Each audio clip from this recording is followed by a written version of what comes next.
Terletak di jantung Kabupaten Tabanan, Desa Dahupekan dikenal sebagai pusat kegiatan sosial, budaya, dan ekonomi. Meskipun termasuk dalam cakupan layanan Dinas Lingkungan Hidup, sistem pengangkutan hanya menjangkau area utama, menyisakan banyak rumah tangga tanpa layanan sampah yang memadai. TPS 3R Sadu Kencana sebenarnya telah dibangun sejak 2015, namun mengalami pasang surut. Lemahnya pengelolaan membuat fasilitas ini tidak berfungsi optimal selama bertahun-tahun. Desa ini pun memulai dari situasi yang kompleks, minim edukasi, belum adanya peraturan desa pengelolaan sampah, serta rendahnya kesadaran masyarakat untuk memilah sampah dari sumber. Layanan kita di Desa Dahupekan sesuai dengan potensi Desa Dahupekan adalah jasa ekonomi yang menonjol. Di tahun 2012, mantan perbekal kami, Gusti Kembang Wastano, membuat satu tata kelola di dalam menjaga lingkungan itu melalui pengelolaan bank sampah yang ada di desa. Nah, pada waktu itu beliau menciptakan satu bank sampah namanya Cahaya Berlianstrasi yang berlokasi di Banjar Tunggalsari. Dalam pengembangan perjalanan untuk menjaga itu, cita-cita desa kami setiap Banjar harus ada rumah bank sampah yang harus tercipta. Nah, sisa 5 ini kami upayakan setelah kami menjabat di tahun 2013 dengan dukungan Ibu Bupati. Di setiap Banjar yang ada di Desa Dahupekan ini terpenuhi rumah bank sampah tersebut. Nah, kami tetap didampingi oleh Kementerian PU juga di Desa Dahupekan ini mendapat satu motivasi dorongan sehingga di dalam pengelolaan sampah kemarin kami sempat membuat insilator.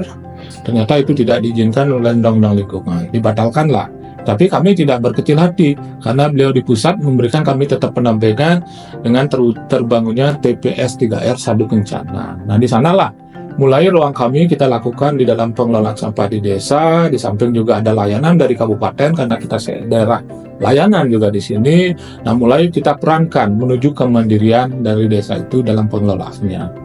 Terbangun TPS 3R ini tidak semudah apa yang kita pikirkan, karena di sana SDM pengelolaannya harus betul-betul terkendali. Nah, dalam perjalanan kami mengalami kendala-kendala yang cukup berat dalam mengedukasi masyarakat, memilah dari sumbernya, sehingga kami di dalam perjalanan 2015 sampai 2018 ini kendalanya cukup luar biasa kami hadapi. Sebetulnya kondisi di Dahupekan sendiri itu memang agak rumit. Kita adalah salah satu daerah layanan DLH di mana masyarakat hanya membayar sekitar Rp3.000, di mana sampah-sampah itu tadinya memang ada tempat pembuangan sementara, tapi karena itu mengganggu kenyamanan, kesehatan, jadi dihapuskanlah TPS-TPS tersebut. Tapi kemudian ya timbullah hotspot di pinggir-pinggir jalan gitu. Saya mulai aktif di desa, saya tahu bahwa ada tempat hanggar TPS 3R di mana waktu itu difungsikan untuk penitipan sampah tercampur dan juga untuk mengelola sampah-sampah rabasan, sampah-sampah tebangan pohon ranting di kota Tabanan untuk dijadikan pupuk kompos gitu.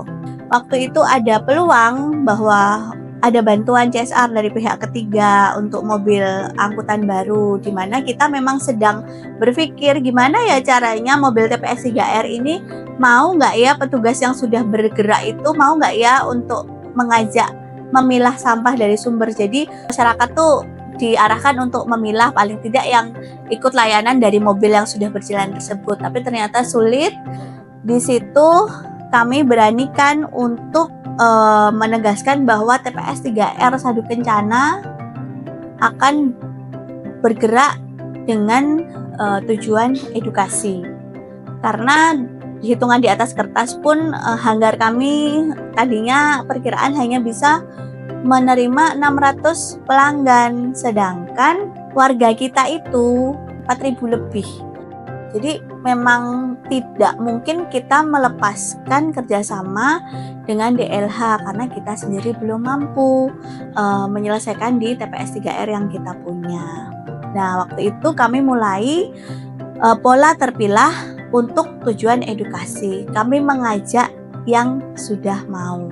Nah, di situ kita juga berbarengan membangkitkan lagi bank sampah Nah, bank sampah ini kebetulan karena kami juga punya kelompok pemberdayaan, itu kelompok wanita tani Kota Pala.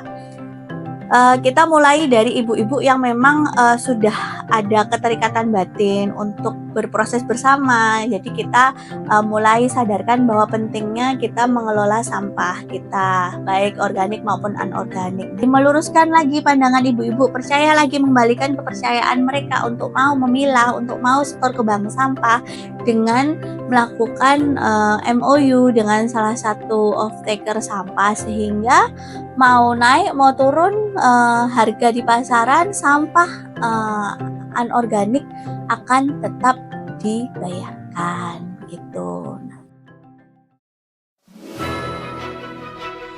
Di tengah kompleksitas permasalahan pengelolaan sampah di Desa Dahupekan, program Clean Ocean Through Clean Communities atau disingkat CLOCC bersama Go Circular Indonesia atau GoCirc hadir bukan sekedar sebagai solusi teknis. Kami membawa pendekatan yang lebih mendalam, kolaboratif, partisipatif, dan berbasis pada kekuatan komunitas.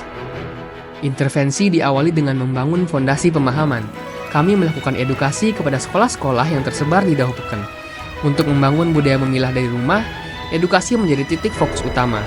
Kami menyasar lini terkecil dan terkuat dalam komunitas, anak-anak dan sekolah. Edukasi dilakukan secara langsung di SD Negeri 1, SD Negeri 4, dan SMK Bintang Persada. Materi pengelolaan sampah juga dikemas dalam bentuk buku cerita anak dan profil TPS 3R dalam bahasa yang sederhana. Tidak berhenti di situ, kami juga membagikan komposter bag ke sekolah-sekolah sebagai alat praktik. Anak-anak diajak belajar memilah, mengompos, dan melihat langsung transformasi sampah menjadi sesuatu yang bermanfaat. Mereka tidak hanya diajar, tapi juga dilibatkan sebagai agen perubahan. Fokus utama kami adalah untuk mengajarkan kepada anak-anak tentang bagaimana mengelola sampah yang baik, yang baik dan benar. Jadi ketika anak-anak di sekolah sudah bisa memilah sampah dengan baik, otomatis dia juga akan membawa perubahan di rumahnya. Setidaknya dia akan menginfokan kepada orang tuanya bahwa di sekolah sampah itu harus dipilah berdasarkan jenisnya. Nah, setidaknya dengan melalui anak-anak kita menciptakan suatu kebiasaan sejak dini untuk mengelola sampah dengan baik. Dampak yang sudah kami rasakan, banyak sekolah-sekolah yang sudah mengikuti program bank sampah. Jadi kami melakukan setiap 1 bulan sekali, bahkan ada yang 2 minggu sekali meminta melakukan penimbangan bank sampah di sekolah. Nah, datanglah CLCC ini memberikan support. Satu, edukasi diberikan kepada masyarakat juga. Bagaimana kita memperlakukan sampah itu. Itulah edukasi yang diberikan. Ada penyebaran pamflet yang diberikan dari CLCC bagaimana upaya langkah kita. Kami juga memfasilitasi perbaikan fisik di TPS 3R, termasuk pembangunan dek hanggar sebagai area kerja yang layak. Peningkatan kapasitas ini dilakukan untuk meningkatkan daya tampung material anorganik dari bank sampah di TPS 3R Sadu Kencana. Selanjutnya, dilakukan pemetaan menyeluruh terhadap alur sampah, dari rumah tangga, operator, hingga titik pembuangan. Pemetaan ini tak hanya merekam fakta, tapi juga menggali persepsi masyarakat terhadap sistem layanan yang ada. Dari hasil ini, diketahui bahwa desa memiliki potensi besar, tapi tersekat oleh fragmentasi layanan, rendahnya kesadaran, dan minimnya regulasi. Langkah berikutnya, mengoptimalkan layanan dan operasional TPS 3R agar prinsip 3R meningkat dan mengurangi pembuangan residu ke TPA, sehingga operasional TPS 3R lebih efisien dan berkelanjutan. Kami juga mendorong pertemuan rutin lintas stakeholder, membuka ruang dialog antara pemerintah desa, BPD, pengelola TPS 3R, sekolah, dan masyarakat. Dalam pertemuan ini, dilakukan evaluasi bulanan untuk menyusun rencana perbaikan dengan melibatkan seluruh stakeholder di desa. Salah satunya, penyusunan peraturan desa tentang kewajiban memilah sampah dan pengaturan layanan operator secara adil dan terintegrasi. Ini menjadi langkah penting untuk mengikat komitmen semua pihak, sekaligus memperkuat dasar hukum yang selama ini kosong. CLOCC dan Go Circular itu menurut saya adalah pendamping yang memang tepat guna untuk pola manajemen seperti kami. Karena apa? Karena kami juga tidak akan banyak berkembang jika kami hanya disupport sekedar materi gitu loh. Nah di sini CLOCC Go Circular itu membantu kami untuk melihat secara lebih visioner, lebih jauh ke depan gitu loh. Dan tentu saja dengan perencanaan yang jauh lebih baik. Jadi kita terhindar dari kegiatan yang istilahnya euforia gitu loh, gerusa-gerusuk, asal terobos sana terobos sini. Pokoknya saya niatnya untuk mengelola sampah, saya niatnya mencintai lingkungan. Di mana hal itu tuh sebetulnya nantinya akan justru banyak menimbulkan energi yang terbuang sia-sia. Nah, Go Circular CLOCC sangat membantu kami untuk membuka wawasan. Jadi simpelnya seperti ini. Gimana ya caranya supaya alur kerja di TPS ini jauh lebih efektif dan juga stok penyimpanan barang itu tidak terlalu mengganggu composting.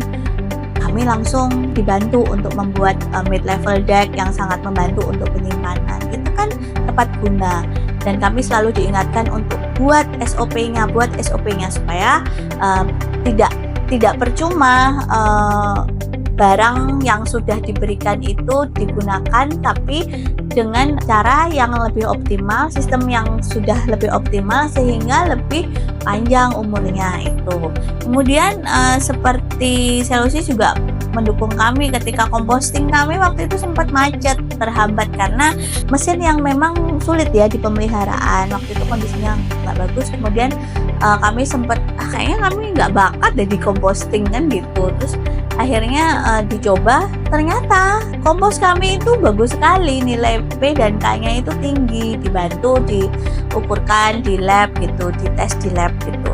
Dan itu tuh benar-benar kayak bonus gitu loh, yang oh ternyata kita boleh dong cukup pede untuk memproduksi pupuk kompos dan menyalurkannya ke teman-teman kayak gitu, ke warga atau ke masyarakat lain atau ke instansi seperti itu. Banyak hal terutama tentang manajemen keuangan di mana seperti saya sendiri, saya bukan orang birokrasi, saya tidak tahu bahwa oh ternyata boleh kok kita punya statement bahwa kita itu bentuknya kuasi publik gitu loh, kita layanan gitu loh, dan kita tidak punya kewajiban untuk menyetor dana ke PAD gitu, karena kita layanan. Kita lebih gimana caranya sukses itu bukan masalah kita bisa menabung nominal yang banyak, tapi sukses itu kita bisa melayani lebih banyak masyarakat. Nah, insight-insight seperti itu yang kami sangat butuhkan untuk membuat TPS 3R ini jalannya lebih terarah. Satu lagi jasa CLOCC dan Go Circular di Desa Dopekan adalah mendorong disahkannya Perdes Persampahan, di mana itu sangat membantu TPS 3R untuk mengedukasi masyarakat Dopekan tentang pentingnya pemilahan sampah. Karena di sini tidak hanya Sadu Kencana saja yang menjadi menyediakan layanan sampah, tapi juga ada beberapa off-taker, baik itu dari adat maupun dari swasta. Ketika sudah dibantu oleh CLOCC, jadi sekarang sudah mulai tertata lagi, seperti kami diberikan bantuan timbangan digital, kemudian timbangan duduk untuk di bank-bank sampah. Ibu-ibu juga sudah mulai tergerak hatinya untuk mengumpulkan sampah anorganik di rumahnya masing-masing. Setelah CLOCC datang, kami mendapat edukasi, mengajak masyarakat, ada TPS 3R kami juga didampingi di dalam berprosesnya. Di sini CLOCC sangat luar biasa sekali mendampingi kami, seperti tadi disampaikan di awal, solusi kami diberikan, bukan sekedar hadir di Desa Dopekan, tetapi solusi-solusi itu sudah disiapkan. Sehingga kami sebenarnya tinggal berkomitmen melakukan itu, sehingga apa menjadi harapan CLOCC juga sebagai pendamping kita, dan desa itu akan cepat bisa berubah, berbenah menuju apa yang dicita-citakan oleh desa, mewujudkan desa hijau bersih dan sehatnya. Semua intervensi ini tidak hadir sekaligus, tapi dijalankan secara bertahap, adaptif, dan responsif sesuai dengan kondisi dan kebutuhan desa saat ini. Saya berharap dari desa, dari kami juga pihak TPS 3R Sadu Kencana tetap melakukan edukasi tentang pemilahan sampah, dan secara serentak warga di Desa Dawapeken melakukan pemilahan sampah berbasis sumber di tingkat rumah tangga, di sekolah maupun di fasilitas umum. Dengan harapan CLCC tetap bisa melindungi kami, menjaga kami di sini, karena kami butuh pendampingan. Karena luas wilayah kami cukup lumayan juga, heterogennya kan begitu, sehingga kami perlu mendapatkan pendampingan kekhususan di desa ini. Jika bisa terjadi. Pemangku kepentingan itu benar-benar riset dulu, paham dulu kondisi tiap masyarakat, tiap wilayah itu berbeda-beda, tidak bisa disamaratakan. Itu lebih efektif apa yang menjadi program, apa yang dilakukan, karena tidak semua siap, tidak semua jumlah masyarakatnya sama, tidak semua pembiayaannya itu sama, seperti itu. Itu bisa kalau memang dilakukan dengan niat yang benar-benar tulus dan ikhlas. Perjalanan ini belum selesai, tapi satu hal sudah pasti, Desa Dawapeken telah memulai. Dari langkah kecil seorang warga, dari satu komposter di sekolah, dari satu pengangkutan TPS 3R, kini menjadi gerakan kolektif yang menyatukan desa. Karena perubahan bukan soal besar atau kecilnya program, tapi seberapa dalam kita melibatkan hati dan komunitas. Dan saat seluruh desa berjalan bersama, masa depan yang lebih bersih bukan lagi sekedar impian, tapi kenyataan yang sedang dibangun hari demi hari.